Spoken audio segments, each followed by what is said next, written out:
आसमान में जहां तक नजर जाती है बस खुला नीला आकाश दिखाई देता है। इंसान के सपनों का सबसे बड़ा मंच जहां उसने अपनी सबसे बड़ी जीत लिखी और कुछ सबसे बड़े राज छोड़े। उड़ान लेना हमेशा इंसान की सबसे पुरानी ख्वाहिश रही है, लेकिन कभी कभी वही आसमान जो जिंदगी देता है एक पल में सब कुछ निगल भी जाता है। कुछ जहाज ऐसे हैं जो उड़ान भरे तो जरूर, लेकिन वापस कभी नहीं लौटे। ना उनका कोई निशान मिलता है, ना उनमें सफर करने वाले लोगों का। ये वो कहानियां हैं जहां विज्ञान, तकनीक और लॉजिक सब थम जाते हैं, जहां हर सवाल का जवाब हवाओं में खो जाता है। कुछ प्लेन्स रडार से गायब हो गए, कुछ समुंदर के अंदर डूब गए, और कुछ के बारे में तो आज तक कोई नहीं जानता कि उनके साथ हुआ क्या था।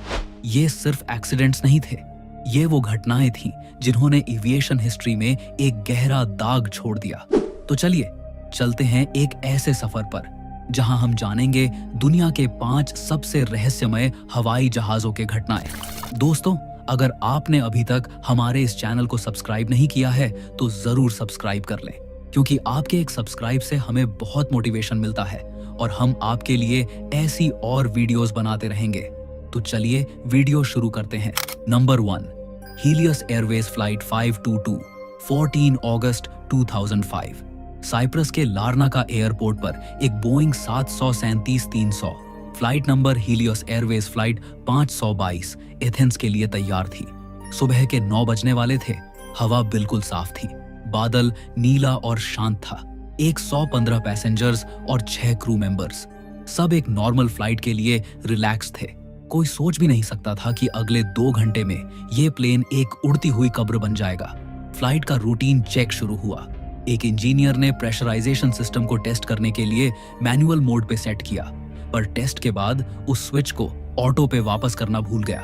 एक छोटी सी गलती, एक छोटी सी स्विच, लेकिन यही स्विच कुछ देर बाद 121 लोगों के मौत का सबब बनने वाला था। प्लेन ने टेक ऑफ किया और जैसे ही 12,000 फीट के ऊपर गया, कैबिन के अंदर ऑन ऑक्सीजन प्रेशर गिरने लगा। पायलट ने देखा एक लाउड वार्निंग सायरन बजने लगा और टेम्परेचर और प्रेशर दोनों अनॉर्मल लग रहे थे। लेकिन दिक्कत ये थी, वो वार्निंग सायरन 2 अलग सिचुएशंस में बजती थी, एक टेक ऑफ के टाइम और एक कैबिन प्रेशर ड्रॉप होने पर। और पायलट को लगा शायद एयर कंडीशनिंग सिस्टम में कोई छोटी सी प्रॉब्लम है। उन्होंने ऑक्सीजन मास्क नहीं पहना। जैसे जैसे प्लेन हाइट गेन करता गया, वैसे वैसे कैबिन में ऑक्सीजन खत्म होती गई। एक एक करके पैसेंजर्स बेहोश होने लगे, क्रू कोलैप्स कर गया और कुछ मिनट बाद कॉकपिट में दोनों पायलट्स भी अनकॉन्शियस हो गए। ये सब सिर्फ 10 से 15 मिनट में हो गया। प्लेन अब ऑटो पायलट पे था। बिना किसी इंसान के कंट्रोल के वो 34,000 फीट की ऊंचाई पे सीधा एथेंस की तरफ उड़ता गया। एयर ट्रैफिक कंट्रोल ने बार बार कांटेक्ट करने की कोशिश की, पर कोई जवाब नहीं मिला। उन्हें लगा कम्युनिकेशन फेलियर हुआ है, लेकिन असल में प्लेन के अंदर जिंदगी खत्म हो चुकी थी। कुछ देर बाद ग्रीक एयर फोर्स के 2 F-16 फाइटर जेट्स को इंटरसेप्ट के लिए भेजा गया। जब वो बोइंग के पास पहुंचे तो उन्होंने जो देखा वो स्पाइन चिलिंग था। कॉकपिट के अंदर दोनों पायलट्स के बॉडीज झुके हुए थे, बिल्कुल बेजान। कैबिन के विंडोज के अंदर कोई मूवमेंट नहीं, बस एक फ्रोजन साइलेंस। लेकिन एक चेहरा था, एक आदमी जो जिंदा लग रहा था। वो था एंड्रियास प्रोड्रोमाउ, फ्लाइट अटेंडेंट। उसने इमरजेंसी ऑक्सीजन मास्क पहना हुआ था और वो कॉकपिट में घुसने की कोशिश कर रहा था। उसने कंट्रोल लेने की कोशिश की, लेकिन तब तक बहुत देर हो चुकी थी। प्लेन का फ्यूल खत्म होने वाला था। ऑटो पायलट ने अपनी लिमिट क्रॉस कर ली थी। फ्यूल 0 के करीब था और कुछ मिनट में दोनों इंजन्स बंद हो गए। प्लेन ने धीरे धीरे हाइट लूज करना शुरू किया। एंड्रियास ने एक आखिरी डेस्परेट अटेम्प्ट किया कंट्रोल हैंडल करने का, पर अल्टीट्यूड रैपिडली गिर रही थी। फाइटर जेट्स के पायलट्स ने देखा बोइंग 737 धीरे धीरे ग्राउंड की तरफ झुकी और ग्रामेटिको नाम के छोटे से विलेज के पास एक पहाड़ी में टकरा गई। एक डेफनिंग एक्सप्लोशन, एक मोमेंट में सब खत्म हो गया। 121 लोगों की मौत, कोई भी जिंदा नहीं बचा। क्रैश के बाद जब ब्लैक बॉक्स मिला तो हर चीज क्लियर हो गई। कैबिन प्रेशराइजेशन सिस्टम मैनुअल पे सेट था। पायलट्स को प्रेशराइजेशन वार्निंग को समझने में गलती हुई। उन्होंने समझा ये एयर कंडीशनिंग सिस्टम का फॉल्ट है, और जब तक उन्हें असली प्रॉब्लम का पता चला तब तक उनके दिमाग में ऑन ऑक्सीजन खत्म हो चुकी थी। फ्लाइट अटेंडेंट एंड्रियाज और उसकी फियांस फ्लाइट में क्रू थे। ब्लैक बॉक्स में उनके डेस्परेट कॉल्स और कुछ बटन्स दबाने की आवाज मिली। एक आखिरी कोशिश जो दुनिया ने कभी नहीं भूला। कैसे पॉसिबल है कि एक फुली फंक्शनल मॉडर्न जेट सिर्फ एक छोटी सी स्विच के गलत पोजीशन में होने से 121 लोगों की जान ले ले? क्या हमारी टेक्नोलॉजी इतनी डिपेंडेंट है एक ह्यूमन ओवरसाइट पर? हेलियोस एयरवेज फ्लाइट 522 हमेशा याद दिलाता है, इंसानी गलती कभी कभी मशीन से ज्यादा खतरनाक होती है। Number 2, Amelia Earhart. साल था 1937। दुनिया तब नए दौर में कदम रख रही थी और हवाओं में उड़ना इंसान के लिए एक सपना था। लेकिन एक औरत थी जिसका सपना सबसे बड़ा था, पूरी दुनिया का चक्कर हवा के रास्ते करना। उसका नाम था एमेलिया ईयरहार्ट, अमेरिका की एक बोल्ड, फियरलेस और इंस्पिरेशनल पायलट।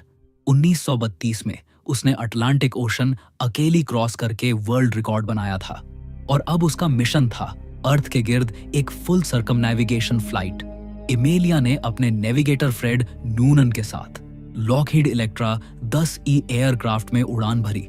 उनका रूट था कैलिफोर्निया से लेकर हवाई, फिर पैसिफिक के छोटे छोटे आइलैंड्स और फिर पूरी दुनिया घूमकर वापस अमेरिका तक। 30,000 किलोमीटर का सफर, 20 स्टॉप्स और एक ख्वाब, हिस्ट्री में अपना नाम हमेशा के लिए लिख देना। 2 जुलाई 1937 उनका प्लेन लाए पापुआ न्यू गिनी से उड़ान भरता है। सब कुछ परफेक्ट चल रहा था। उनका अगला स्टॉप था हाउलैंड आइलैंड, पैसिफिक ओशन के बीच एक छोटी सी जगह जो मैप पे एक पिन के बराबर दिखती है। सुबह के लगभग 8:43 पे रेडियो पर एमेलिया की आवाज आई, we are on the line 157-337, we are running north and south. उसके बाद साइलेंस, ना कोई मेडे कॉल, ना कोई क्रैश सिग्नल, बस हवाओं में गूंजती एक लास्ट रेडियो ट्रांसमिशन और फिर एमेलिया और उसका नेविगेटर दुनिया से गायब। उस टाइम अमेरिका ने हिस्ट्री का सबसे बड़ा एयर सी सर्च ऑपरेशन शुरू किया। 66 एयरक्राफ्ट्स, 9 शिप्स और $4 मिलियन खर्च हुए, लेकिन ना प्लेन मिला ना बॉडीज।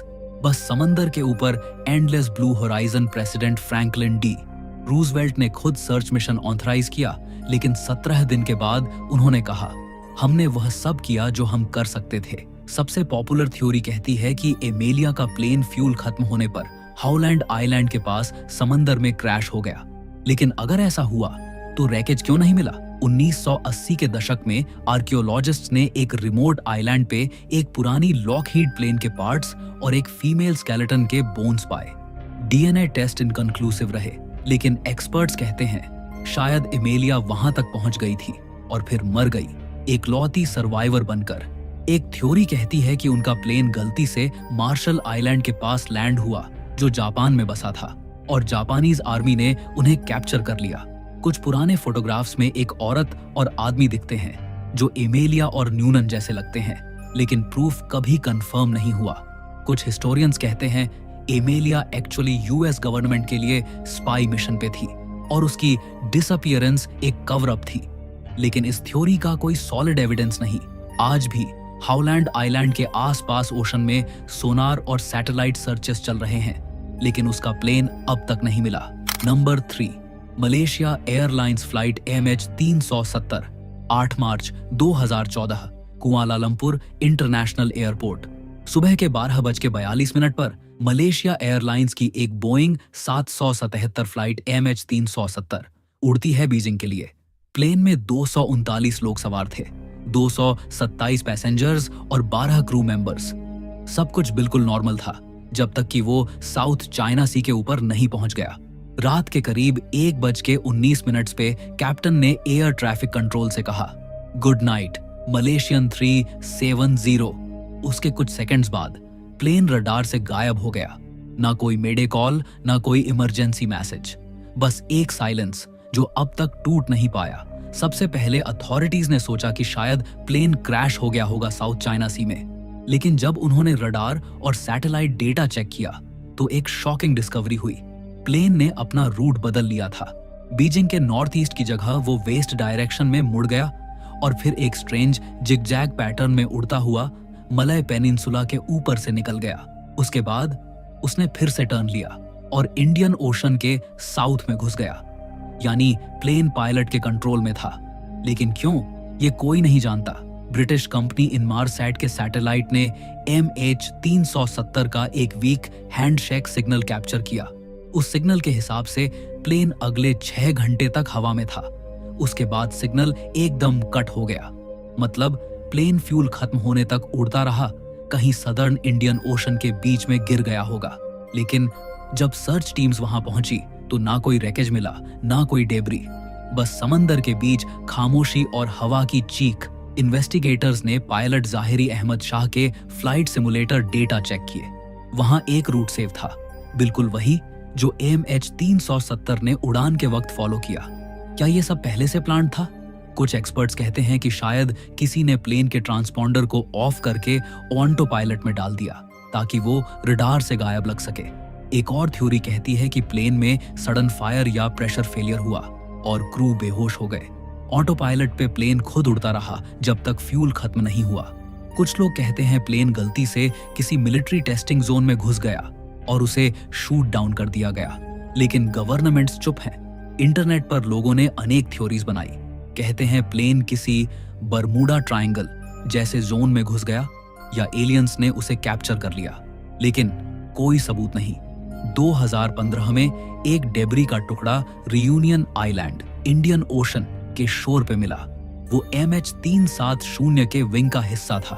उसके बाद मोजाम्बिक और मेडागास्कर में कुछ और टुकड़े मिले, लेकिन मेन बॉडी, कॉकपिट, पैसेंजर्स कुछ भी नहीं। 239 लोग, पूरा एयरक्राफ्ट एक ही पल में हवा में से गायब हो गया और दुनिया भर की 26 नेशंस मिलके भी उसे ढूंढ नहीं पाई। आज भी इंडियन ओशन के नीचे कहीं एक बोइंग 777 छुपा है, जिसमें लोगों के फोन, पसंदीदा कपड़े और अधूरी कहानियां सदियों तक चुप रहेंगी। हर साल उन लोगों के परिवार एक सवाल पूछते हैं, उनका आखिरी पल कैसा था?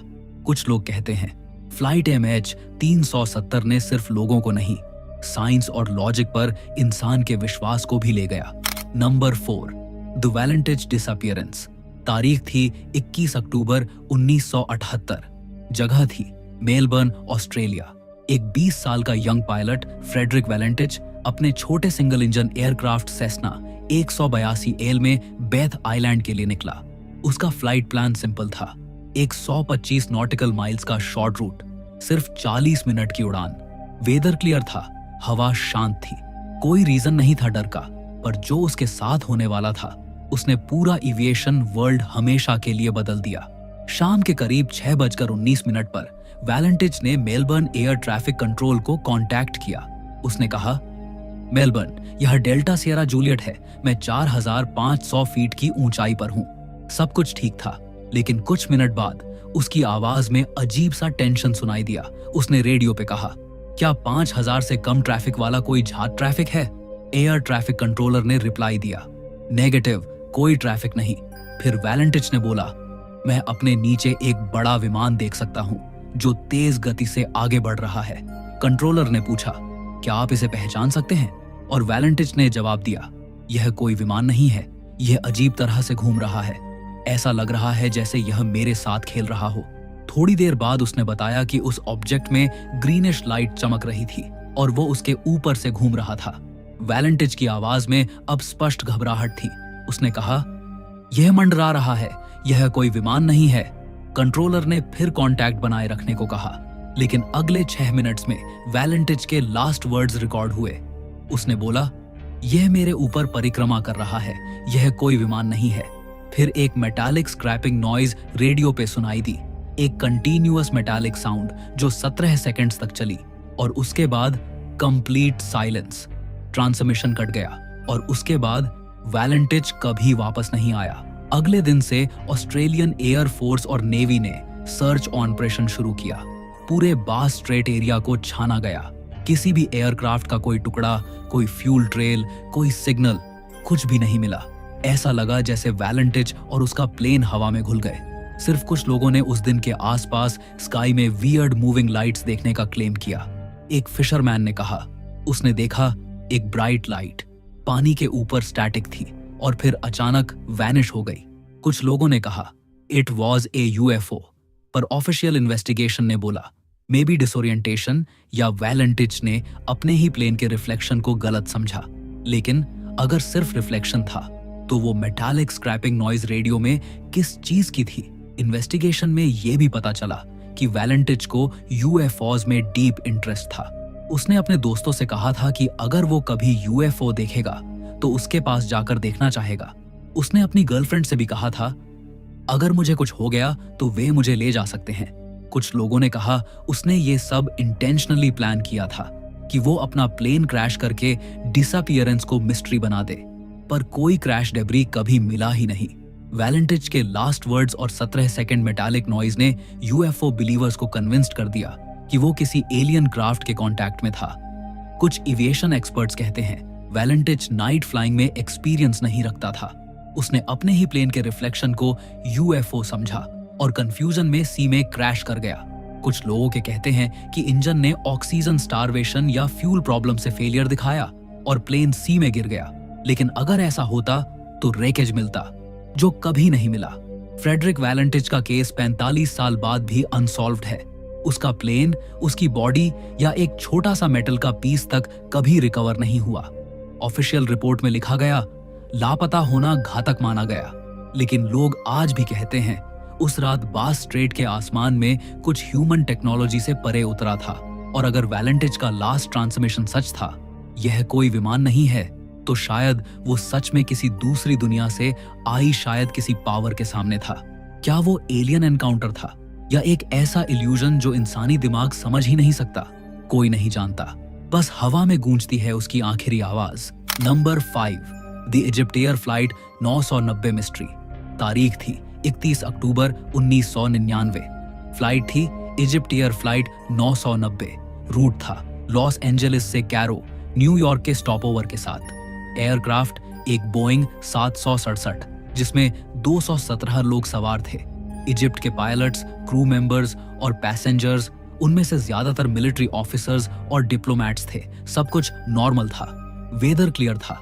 फ्लाइट स्मूथली न्यूयॉर्क से उड़ी और रात के 1:50 पर अटलांटिक ओशन के ऊपर क्रूज कर रही थी। फिर सिर्फ 6 मिनट्स में सब खत्म हो गया। रात के 1:47 पर को-पायलट रिलीफ फर्स्ट ऑफिसर गमील अल बटौती कंट्रोल संभालता है, जब कैप्टन अहमद एल हबाशी रेस्ट के लिए कॉकपिट से बाहर जाता है। सब कुछ काल्म था।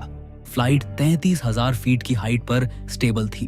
1:48 पर कैप्टन अब भी कैबिन में ही था, जब रडार स्क्रीन पर इजिप्टियर 990 एकदम से नीचे गिरना शुरू करती है, ऐसी स्पीड से जैसे किसी ने इंटेंशनली नोज डाइव कर दिया हो।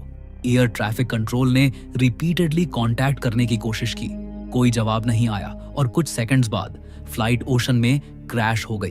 क्रैश के बाद यूएस के नेशनल ट्रांसपोर्टेशन सेफ्टी बोर्ड ने इन्वेस्टिगेशन संभाली, क्योंकि क्रैश मैसाचुसेट्स के कोस्ट के पास हुआ था। उन्होंने ब्लैक बॉक्स रिकॉर्डिंग्स निकाली और वहां से ऐसी बातें मिली जो दुनिया के लिए शॉक थी। रिकॉर्डिंग्स के पहले 2 मिनट्स बिल्कुल नॉर्मल थे, लेकिन फिर बैकग्राउंड में एक आवाज आती है, तवक्कल तू अल्लाह। अरबी में इसका मतलब होता है I put my trust in God. उसके बाद प्लेन की पिच और वर्टिकल स्पीड एकदम चेंज होती है। थ्रॉटल को कट ऑफ कर दिया गया था और प्लेन फुल डाइव में गया, 33,000 फीट से डायरेक्ट 16,000 फीट तक, सिर्फ कुछ सेकंड्स में। उस मोमेंट में कैप्टन वापस कॉकपिट में दौड़कर आता है और चिल्लाता है, व्हाट्स हैपनिंग, व्हाट्स हैपनिंग। लेकिन को पायलट कहता है, आई रिलाई ऑन गॉड। फिर से आई रिलाई ऑन गॉड, मतलब मैं भगवान पर भरोसा करता हूं। प्लेन फिर से थोड़ा ऊपर जाता है, जैसे कैप्टन ने कंट्रोल वापस लेने की कोशिश की हो, लेकिन फिर एक और शार्प डाइव और साइलेंस्ड क्रैश। इतना वायलेंट था कि प्लेन के छोटे से छोटे पार्ट ओशन के अंदर मिलते रहे। बॉडी सीवियरली डैमेज थी और रेकेज 70 मीटर गहरा था। लेकिन सबसे बड़ी चीज थी, कोई टेक्निकल मालफंक्शन नहीं मिला। इंजन्स, कंट्रोल्स, हाइड्रोलिक्स सब ठीक थे। यूएस इन्वेस्टिगेटर्स ने बोला, ये कोई एक्सीडेंट नहीं था। को पायलट गमील अल बटौती ने डेलिबरेटली प्लेन को क्रैश किया। उन्होंने कहा कि कॉकपिट में सिर्फ वही था जब डाइव स्टार्ट हुआ, और उसके एक्शंस और statements I rely on God suggest करते हैं कि उसने प्लेन सुसाइड डाइव में ले गया। लेकिन इजिप्ट के ऑफिशियल्स ने इसे पूरी तरह रिजेक्ट कर दिया। उनका कहना था, अल बटौती एक एक्सपीरियंस्ड पायलट था, रिलीजियस था, लेकिन कभी ऐसा नहीं कर सकता। उन्होंने कहा शायद प्लेन में मैकेनिकल फेलियर हुआ या रडर जाम हुआ, और को पायलट के words I rely on God सिर्फ पैनिक में थे। सुसाइड नहीं, अगर माल फंक्शन था तो सब कुछ नॉर्मल कैसे लग रहा था क्रैश के पहले मिनट तक। और अगर सुसाइड था तो क्यों उसने 217 लोगों के साथ अपनी जान दी? कोई मोटिव नहीं मिला, कोई सुसाइड नोट नहीं, कोई मेंटल हेल्थ इश्यू का रिकॉर्ड नहीं। कुछ इनसाइडर्स ने कहा अल बटौती को रिसेंटली ग्राउंडेड करने की बात चल रही थी, शायद उन्होंने गुस्से में यह स्टेप लिया।